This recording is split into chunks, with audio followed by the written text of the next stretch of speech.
حسن غنيمة مراسل MBC مصر، بشكرك شكرا جزيلا من داخل الموقعة، من داخل المعركة، من داخل الانتصار. كان معانا هنا في القاهرة المراسل بتاعنا الأستاذ محمد علي مراسل الحكاية من مركز شباب الجزيرة، ونشوف فرحة المصريين. قول يا محمد. مبروك يا استاذ عمرو لمصر كلها، يعني نتيجه غير متوقعه، 3 اهداف. يعني اول هدف كان في الدقيقه الاولى واداء مشرف فعلا، كل الناس كانت خايفه، الماتش كان صعب علينا جدا. النهارده 22 مواجهه مع كوتيفوار، نكسب الماتش ال 12 منهم، يعني حاجه مشرفه جدا. وعقبال الماتش الجاي يمكن انا حواليا جماهير، الناس يعني اكثر المتفائلين، ما كانش متوقع النتيجه دي، 3 اهداف نتيجه كبيره.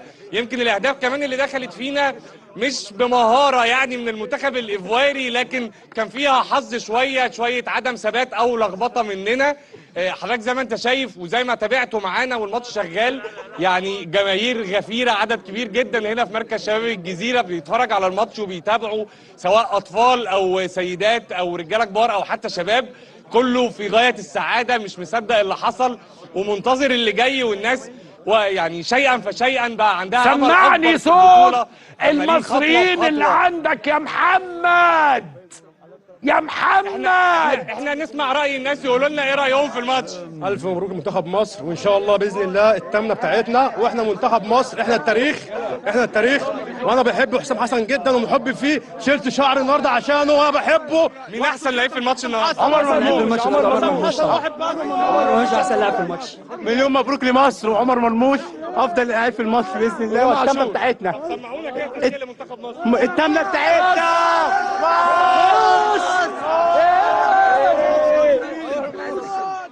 استاذ عمرو اديب، انا بحييك وبحبك جدا وبشجع حسام حسن. شكرا لاستاذ حسام حسن، بجد كان بطل، وكل اللعيبه كانت رجاله النهارده بجد، وبشجعهم. وان شاء الله هنكسب السنغال وهنوصل النهائي والتامنه ان شاء الله في مصر باذن الله.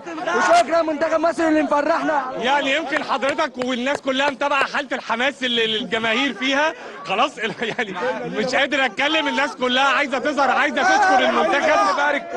مبروك لمنتخبنا الوطني، ونحيي رئيس مركز شباب. قول لهم مصر، قول لهم مصر. قول يا ابني مصر، قول يا ابني مصر. طيب، من كام يوم تم اكتشاف معلق رياضي جديد مصري. سيادة المستشار تركي آل الشيخ شافه وسمعه وقال هذا الشاب يجب أن يأخذ فرصته. فجت دلوقتي أيضا تاني فرصته محمد مصباح المعلق الرياضي اللي علق على هدف صلاح من يومين. الآن واليوم نسمع تعليقه. أهلا محمد. مساء الخير يا استاذ عمرو، ومساء الخير على كل احبابنا واهلنا وناسنا في مصر الحبيبه، بلدي اللي بعتز بيها وبفتخر بيها. اجمل التهاني يا استاذ عمرو والتبريكات لبلدي الغاليه مصر، قياده وشعبا بمناسبه هذا الفوز المستحق. اثبت ابطالنا اليوم في الملعب ان العزيمه المصريه لا تعرف المستحيل، وان الحلم نحو الثامنه يقترب بخطى ثابته. دامت مصر منصوره ودام علمنا، علمنا مرفوعا في كل المحافل يا استاذ عمرو، دام مرفوعا. انا مش قادر اعبر لك على مدى حبي واعتزازي والسعاده اللي انا فيها صراحه. انا علقت على المباراه، انا صراحه علقت على المباراه يا استاذ عمرو، مش قادر والله بالفرحه والله. سمعني تعليقك على صلاح. انا عارف ما تعرفش تجيبه تاني، بس سمعني قلت ازاي، سمعني قلت ازاي.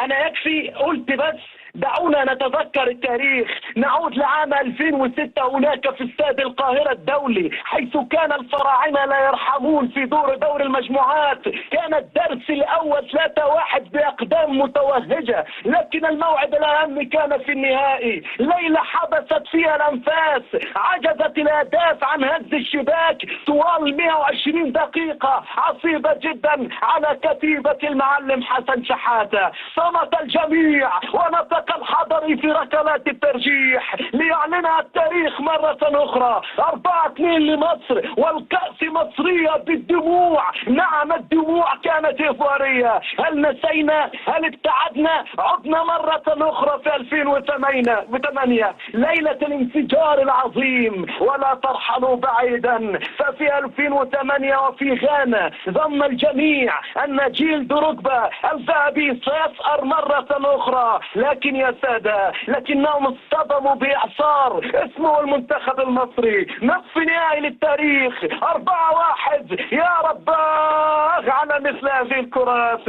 رباعية مزقت شباك الأفيال ليمضي الفراعنة مرة أخرى نحو منصات التتويج، مؤكدين أن مصر هي سيدة القارة بلا منازع. نعم يا أستاذ عمرو، نعم. حبيبي حبيبي حبيبي، سمعني بقى جول طويلة على جول محمد صلاح، وانا هسمعك الجول بتاعي. سمعني جول صلاح النهارده.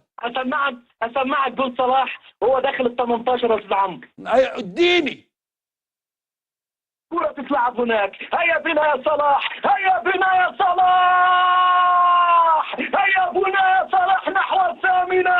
نعم نحو الثامنة، ولما لا؟ علينا أن نتذكر التاريخ ونعيده مرة أخرى. لا تحدثوني عن الدفاع، لا تحدثوني عن الإمكانيات، بل حدثوني عن المرتدات. في مثل هذه المباريات هي تكسب ولا تلعب، وحسام حسن أثبت نفسه يا سادة. لابد أن يتكاتف الجميع، لابد أن نقف خلف حسام حسن وخلف هذا الفريق. الملك المصري يتوهج، الملك المصري يضرب، ومن أصغر نقطة يا سادة هكذا محمد صلاح نجم الأنفاز، الفرعون المصري الكبير الذي دائما ما يدون الأهداف، الذي دائما ما يدون الأحلام. نعم أحلام المصريين تتحقق وستتحقق هناك في المغرب. هكذا يا أستاذ عمرو، لك الميكروفون، لك الكلمة الآن. عايزك تسمعني وتقيمني. انت اكتشفت المستشار تركي آل الشيخ. انا يوم ما جه الجون بتاع محمد ده كنت عايز اقول ايه؟ محمد محمد محمد، بس كده كنت عايز اقول، بس ال3 محمدات دول. لا اله الا الله. انا مبسوط جدا بالمكالمه معاك يا استاذ عمرو، والحمد لله والف مبروك، ومصر سعيده ومصر جميله، مصر جميله. خليك فاكر، خليك مصر فاكر. مصر جميله في كل حاجه، مصر جميله في كل حاجه، في روحها. ان شاء الله يا محمد قدامك مستقبل مشرق في التعليق الرياضي، ونسمعك قريب. وانت انا عارف مترشح انك يعني هتعلق على مباراة دولية قريب ان شاء الله. ربنا معاك. شكرا ليك. بيدعمكم يا استاذ عمرو. شكرا. معانا الاستاذ مصطفى ابو زهره، رئيس بعثة مصر في المغرب، عضو اتحاد الكرة. اهلا استاذ مصطفى، الف مبروك. استاذ عمرو الله يبارك فيك. الحمد لله ربنا كريم. احكي لي الاجواء والفرحه والاصداء وكل الحاجات. هم يا استاذ عمرو لعبوا على ان المصريين احنا خلقنا. سامعك، اتفضل. الو استاذ ابو زهره. الو الو. ايوه يا فندم، سامعك، اتفضل. سامعك، اتفضل. الحمد لله ربنا كريم. رجالتنا كانوا على قد الثقه، جهازنا الفني محترم. حسام حسن لعب مباراه خططيه على اعلى مستوى، الرجاله نفذت على اعلى مستوى. الحمد لله اللي بره زي اللي جوه. الولاد لعبوا ماتش جامد جدا. ان شاء الله فاضل لنا ربنا يكرم في اللي جاي. ده اخر ماتش لينا في اغادير، ورايحين طنجه بعد كده، صح؟ رايحين طنجه ان شاء الله. نتفرج على طنجه يوم 12 الصبح، وان شاء الله بعد طنجه باذن الله ربنا يكرمنا ونتفرج على الرباط باذن الله. الماتش الجاي فين؟ مع مين يعني اصلا؟ الماتش الجاي في طنجه ان شاء الله. مع السنغال في طنجه ان شاء الله. السنغال دي احنا عندنا طار. السنغال دي احنا عندنا طار ان شاء الله خير. في الاول وفي الاخر الرياضه ما فيهاش طار. في الاول وفي الاخر دي رياضه ومنافسه شريفه. عندنا 90 دقيقه هنلعبهم مع السنغال. عندنا رجاله على قد المسؤوليه، وعندنا جهاز فني محترم، وان شاء الله متعشمين في ربنا خير، وان شاء الله العشمان في ربنا مقبول. اكيد. الاستاذ مصطفى ابو زهره، رئيس بعثه منتخب مصر في المغرب وعضو اتحاد الكره، بشكرك شكرا جزيلا. ويجب ان نتوجه بالتهنئة لكابتن حسام حسن، ويجب أن نعطي الفضل لأهله. أيوة الفرقة لعبت، اللعيبة كانت رجالة وإلى آخره، ولكن هناك مدرب عرف يدير المباراة، عرف إن هو يستغل المواهب اللي عنده، عرف إزاي يكمل لآخر ثانية والآخر دقيقة. نحن نتحرك بسياسة الخطوة خطوة والمباراة مباراة. هنعمل ايه مع السنغال؟ الحمد لله احنا عدينا كوت ديفوار، وعلى فكرة انا رأيي ان دي اول مواجهة قوية، يعني دي اول مواجهة تقدر تعتبرها. وبالمناسبة طبعا انا حابب المشاعر الجميلة بتاعت اخواننا في المغرب، بس انا ما احبش العب نهائي قدام المغرب، يعني ما لا على ارضهم ولا بقوتهم ولا يعني يكون افضل انه الامر يكون في اي تغيير، انما قدام المغرب هذا امر صعب جدا ومعقد وعلى الارض ولكن احنا مش هنسبق الاحداث. احنا هذا المنتخب يعمل خطوة طالب، خطوة خطوة، حركة حركة. انا بهني الكابتن حسام حسن، وبهني الكابتن ابراهيم حسن، وبهني اتحاد الكورة وكابتن هاني ابو ريدة وكل الناس اللي ورا هذا المنتخب العظيم. النهارده لعبنا ماتش حلو. الرياضة يا جماعة انجاز، هذا المنتخب قد انجز.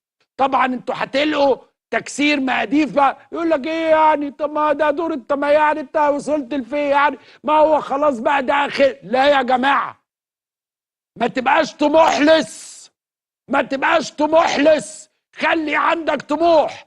امل لسه موجوده، وشارب معاها قهوه امبارح على القهوه. امل موجوده، امل موجوده، ما ماتتش وزي الفل، وعروسه ومنوره وشعرها لغايه هنا كاستنائي. فامل موجوده ولا تتردد. وطول ما معاك لعيبه محترمه، معاك مواهب عظيمه، معاك ناس بتحب البلد، طول ما في هذا الجمهور، هذا جمهور سعيد، تنام مصر الليلة سعيدة، سعيدة هانئة مطمئنة إن شاء الله خير. خلينا نطلع فاصل إعلاني ونرجع تاني. فقرة قادمة روحوني بقى، أنا هعمل إيه تاني؟ ماذا أفعل؟ أنا قلت لكم قلبي يحدثني خيرا، قلت لكم وقلبي لم يكن يقطر دما اليوم، ولكن كان يحدثني خيرا من أول دقيقة قعدت ومن أول لحظة. وقلت لكم الهمسة واللمسة بتاعت مو صلاح، قلت لكم هنعدي، قلت لكم هنعبر. بعد كده ابقى اسألني، قول لي يا عمرو أبو عميرة، يا عمروف، يا عمروفيتش، ايه الحكاية وايه الموضوع؟ عمرو يقول لك. ابقوا معنا.